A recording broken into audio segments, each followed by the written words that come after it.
大家好，咁就有啲買家啦，就問翻我，哇！依家呢啲淘寶呢，咁就即係個版面啦，就有改到啦。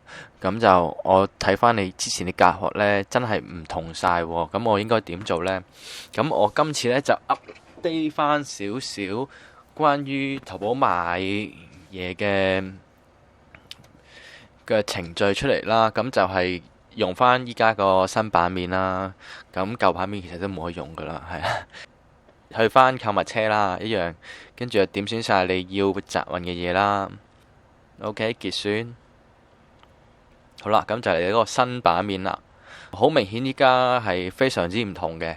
你可以睇翻確認配送信息嗰欄啦，有翻你嘅收貨地址。咁如果你唔要呢個地址呢，你可以改用其他地址啦。咁你喺度揀啦，OK。咁係啦，咁就選翻物流方式啦。咁就有官方集運啦，買家直送，賣家直送啦。賣家直送就係所謂嘅直接運過嚟香港啦，你就可以直接見到你個價錢啦。咁就未必用順豐㗎，呢個價錢係個賣家決定嘅。咁通常寄過嚟都有成6、7成都係用順豐㗎啦。咁就官方集運一樣啦。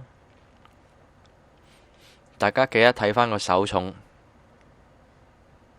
OK，咁我就本人就用開順豐，因為順豐個管理嗰個即係嗰個查件啊，就算查嘢嘅速度啊，甚至乎佢個系統呢，其實非常之好嘅，所以係嗰個失件嘅率呢，係超少嘅，同埋都好快，個服務都好好。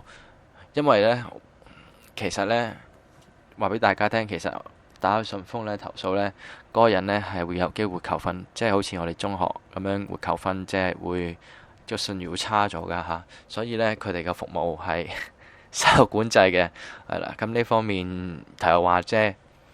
好啦，咁確認啦。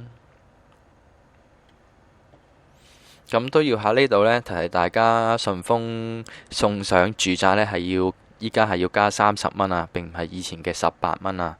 咁如果你嘅偏遠地方，偏遠附加費都係30蚊。咁如果你係偏遠地方嘅話，咁就唔需要俾住宅個費用啦。即係你係偏遠地方而係住宅嘅話呢，咁就俾30蚊就得啦。所以視乎翻你自己嗰個情況啦。你想話佢嗰份件好重嘅，咁當然係俾30蚊俾佢拎過嚟啦。冇理由自己咁蠢搭車出去。跟住再搬一程啦，係咪先？咁好啦，咁就睇翻啦，普通運費啦，8蚊啦，咁即係寄個本地8蚊啦。咁有時大家留意下呢個普通運送啦，因為佢唔係每個買家都會改嘅。即係譬如你寄個香港50蚊，哇！但係寄本地都50蚊喎，咁點算呢？咁就直接問個買家，問佢我寄本地個價錢係幾多？咁你提交訂單之後呢，佢會幫你改啊，千祈唔好俾錢。如果俾咗錢呢，咁要等個賣家退，咁就多一個步驟要做，咁就 OK 啦。OK，咁就嚟到呢度啦。